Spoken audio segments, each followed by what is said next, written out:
Good morning.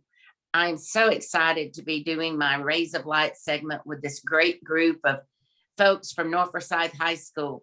It's great to be a Raider. I love the Raiders. So I am excited though. Usually when we talk about sport, we talk about a school, we're talking about sports, or we're talking about their way they're excelling academically, or something that is some of those measurements that people just typically like to hear and read about, and that really promotes the school. But today I wanted to spotlight on something that maybe not a lot of people even know is going on. And so before we get started with our conversation, I want to introduce who's in the room. So I'm going to start with our principal, Bob Carnaroli. I've known Bob for a really, really long time, so much that I don't feel like I should call him Mr. Carnaroli, but he was my kids' counselor when they were at North Forsyth, my oldest daughter. So it's wonderful to have him back being a Raider and being at North Forsyth these last few years. And Bob, if you will you introduce the kids and tell anything you want to about yourself? Yeah, I'm going to let them. Bob Carnaroli, I'm the principal here at North Forsyth High School. As Cindy said, I was here for the first 13 years the school was open.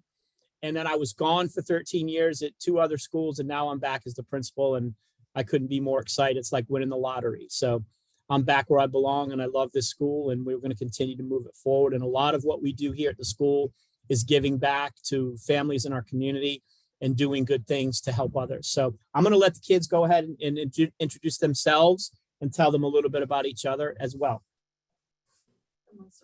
Yes. Okay. Hi, my name is Gaby Ippolito. I'm a senior, and I guess a little thing about me is I do theater, and I really enjoy it.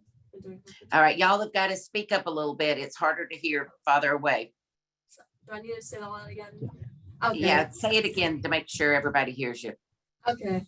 Hi, my name is Gaby Ippolito. I'm a senior here at North, and I like to do theater. Great. Hi, my name is Chasidy Nicole Culpepper. I'm a senior and I'm in the band. Hi, my name is Logan Cobbett, and I'm a junior at North Forsyth High School, and I love to play baseball. Great. Well, thank y'all all for being here. Mr. Carnaroli, I know that you hit the lottery because you're back in God's country. Coal Mountain. Yes. Couldn't be in a better place. So let's talk a little bit about the opportunities that exist at North Forsyth and your Give Back program, and then maybe even beyond to our North, used to be North Synergy, now it's North United, and maybe explain what that group is too, if you will, Mr. Carnaroli. Sure, I can tell you a little bit about North United. North United is our cluster schools, and we've had sort of a rebranding after East Forsyth opened, and we brought in a couple of other schools. We lost some schools across 400, but now we've added Matt and Liberty and Pools Mill into our group. And so our principals meet, our assistant principals meet. We have multiple goals and committees, and one of them is community outreach. So a lot of the things that we're doing in our school are tied to the other schools. They're helping us with food drives. We're collecting toys for Tots right now in all the schools through ROTC. So it's a very united front, even though each school has some of their own initiatives. We've tied it into serving all of the families at the north end, and it's been great. And we have lots going on that we're getting ready to share. All right. Any of you kids want to jump in and tell anything about it, or we can go into the food drive. We can take it separate. What would y'all like? How would you like to? Which thing are each of you involved in? Okay, we'll start with the source, which is our in-house food pantry and hygiene items that we have here at our school for our students, and I'll let our students explain how that works and how that runs. Perfect. You want to do this one? Okay then. All right, so basically the source is our way of giving back to the community and some families as much as possible with like food and like health wise. Like we do like we have like some boxes of aid, like help them weekly if they want to, and we could like give them stuff like mac and cheese or canned goods or just some snacks throughout the week, and then they can order each week and we'll fill them up. And then like some of our donations come from the place or even in the elementary schools like Silver City or Coal Mountain in general, just wherever we can actually get the stuff we need, which Also, is a lot. Yeah, also some clubs donate food. to us, and we really appreciate that. Are you We able serve to about tell- 100 students a day. We have about 100 students that will come through every day, and I believe we have over 20 families that will put an order in weekly, and they come and pick those items up and take them home. That's incredible. And do you save, you collect food from the lunch line as well, like fresh foods? Yes, every morning we take out 2 bins, and students will put in their fruits, or if they don't want their milk or juice, they'll put them in it and we'll take them. Yeah, it's a pretty good solution because as a student, you do typically see a lot of that stuff being thrown away. So like at least being put to use instead of like wasting it, because I always felt bad about throwing it away. Because I'm like, I mean, it's perfectly good, but I'm not going to use it. Yeah. So. And it's like a lesson within a lesson, because it's teaching about conserving your resources, but it's also giving back to others in need. So it's and it's an enormous amount of pounds of food. Do you know, Bob, how much you're? Yeah, last year we were running about 800 pounds a week. That's when we had, that's when all students were receiving free breakfast and free lunch. So we had a larger volume of kids eating. We have a little fewer students eating this year because of that. So we're probably averaging around 500 or 600 pounds of food per week that we are repurposing. And then what we don't give back to our families, we make 2 runs to the place and they take it, and then they all distribute to the families that come through there. So you're helping the place and the place is helping you. Correct. That's such a Absolutely. wonderful thing. And you're doing all the schools, so it's building so much community and teaching the kids so many wonderful things. Tell me about you mentioned the toys for Tots, but is there more on that with your Yeah, junior ROTC? we started, actually, it was supposed to start this week, the first week of December, but we actually got the cadets to be at the schools with the boxes earlier last week. So we've gotten an early start. And last year they collected over 1,100 toys. And I think we're going to absolutely break that record. That's something that our ROTC program takes a lot of pride in. And again, those toys are redistributed back out to families through churches and different organizations for families that have trouble, providing for holidays and Christmas for their kids. That's incredible. And did we talk about the boxes of care?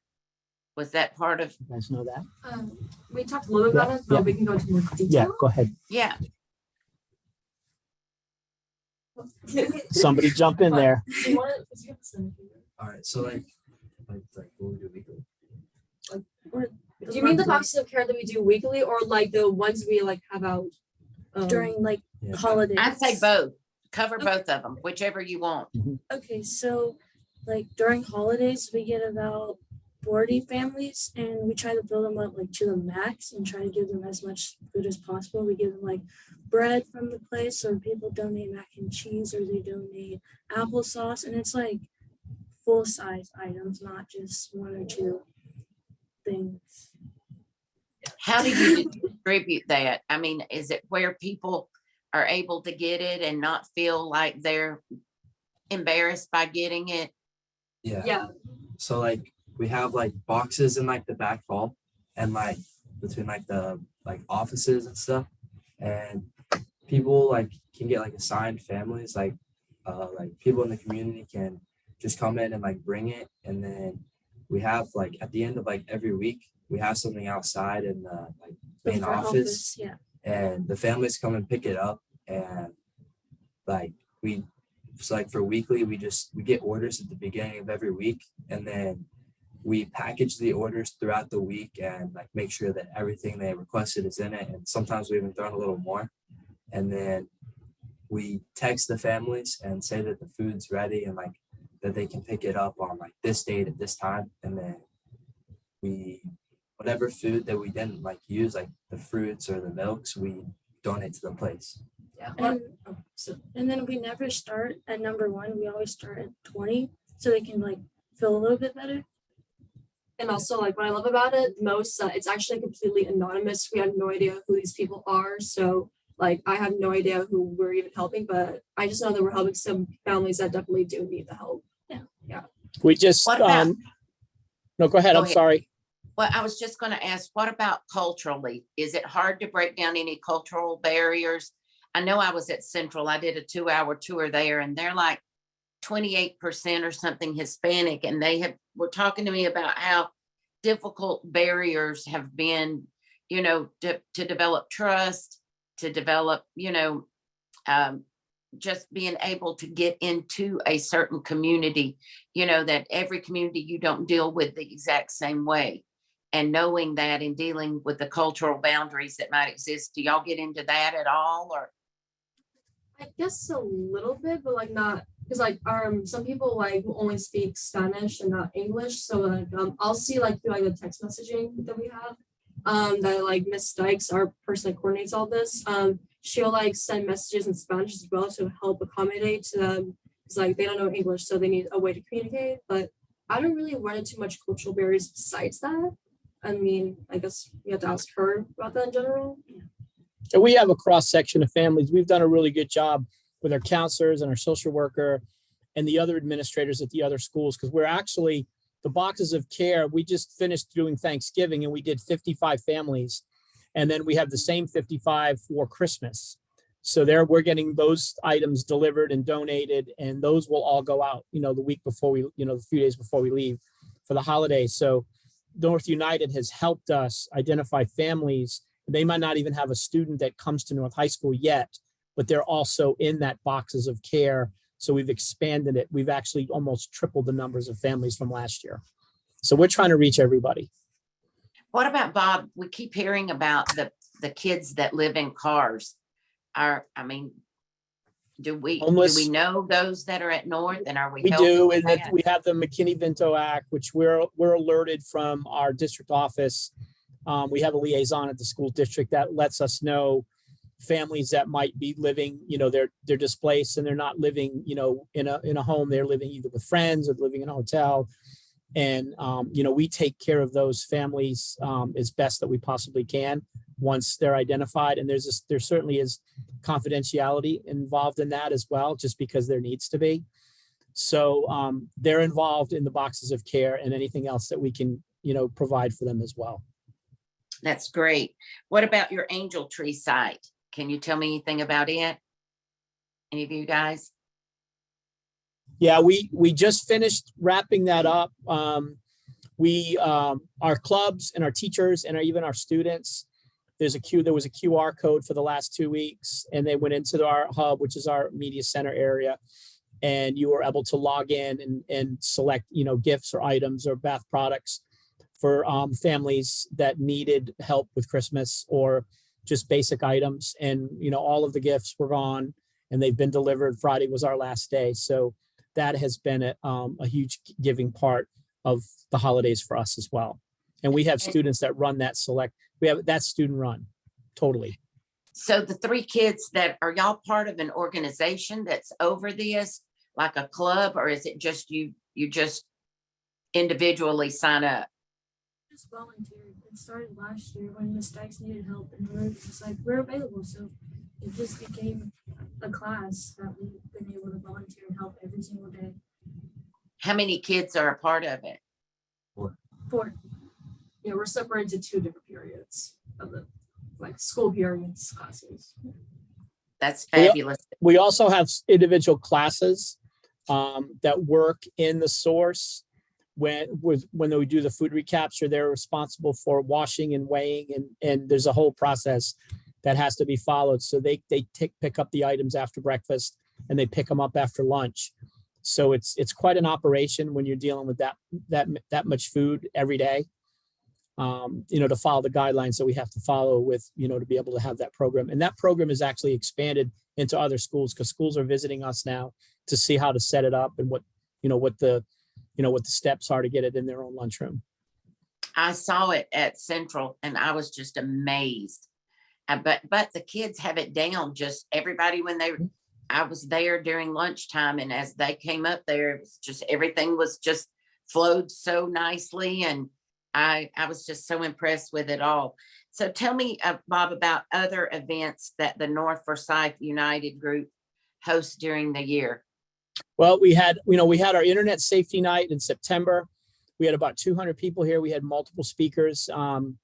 That one was, he's nationally renowned, and then we had a couple of sub speakers. So families got an opportunity to go through and see what the the dangers are and the pitfalls of social media, what their kids are today. That we've been hosting that for a while. That was a great turnout. And then we had our trunk or treat, which we also had our pop-up thrift boutique where we collected jackets and coats and hoodies. And Walmart donated a whole pallet of school supplies. So within an hour and a half time frame, all the coats, hoodies, jackets, all the school supplies, that was all gone. No, there wasn't any need. You just showed up. We housed that part at North Middle. And we had a great turnout for trunk or treat. We had over 40 cars, clubs, different schools participated in that. We're hosting bingo next week on the 13th here at North High, and that the proceeds are going to the Humane Society. So we're expecting probably 300 or 400 folks cluster wide will be here for bingo. We just held a North United concert last Friday at Focal. We had North Middle Band and Chorus, Liberty Middle Band and Chorus, and North High Band and Chorus do a holiday show, and all the fifth graders from all of those cluster schools were bused to Focal, so they got to see it.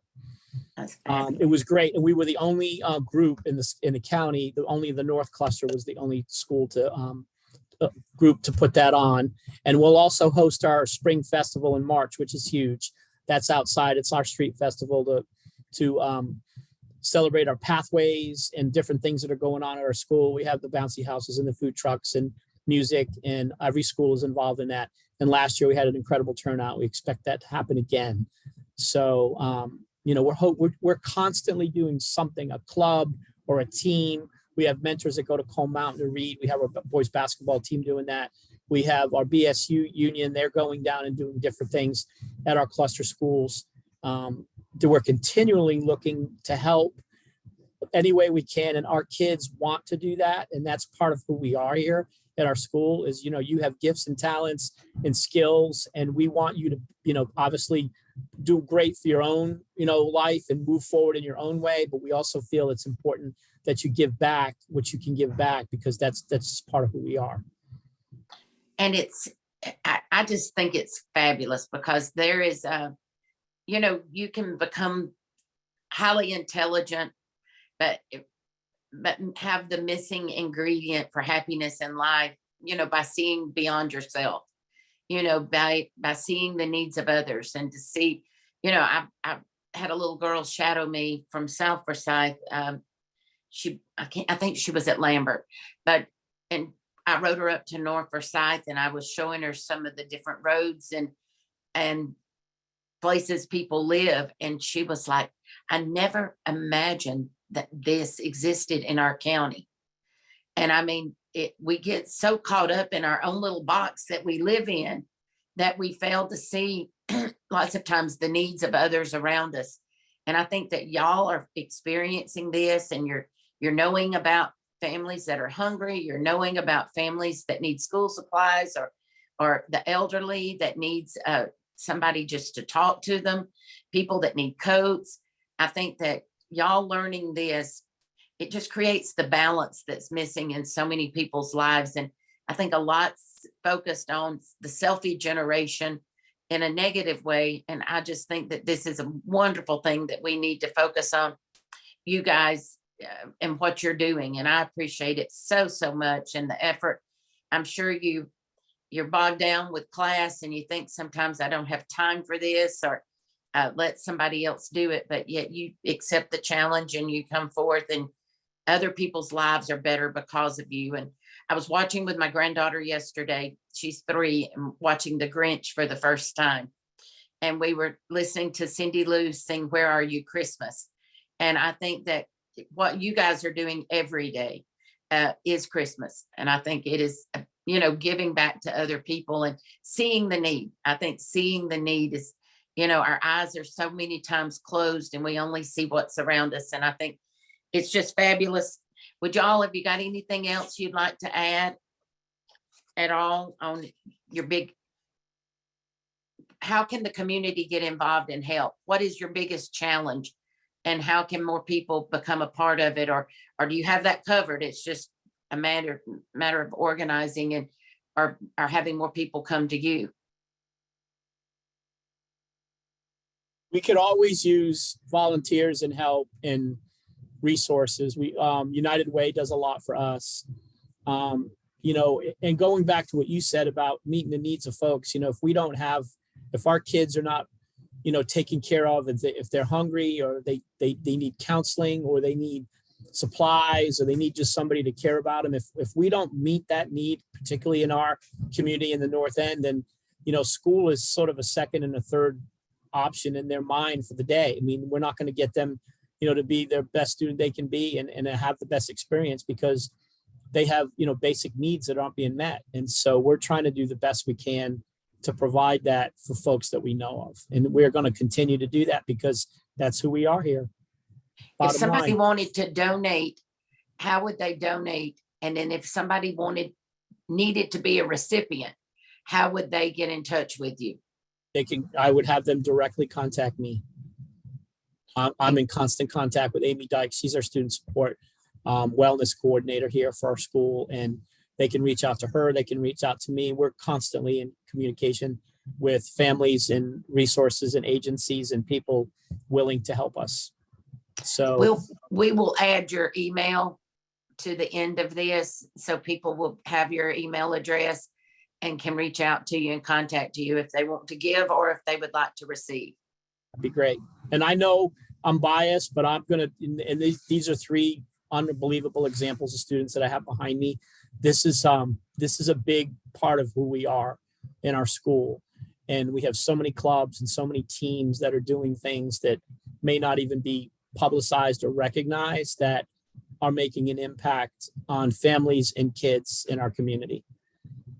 And they're going to learn that that's important. No matter where you go and what you do, you're going to be part of a community, whether it's this one or somewhere else. And this is our charge, that Raiders reach out and help others. That's just who we are. Well, it makes me very proud to be part of your community. And I appreciate all of you. And if you don't have anything else to add, kids, anything? Good. I thank you all so much. Thank you for being a part of this, and Merry Christmas. And I hope that you get more donations and we reach more and more people in need. And I just want to say thank you to each of you. Thank you, Bob, for all you do. Thank you for supporting us always. Go Raiders. Yeah, go Raiders. See ya.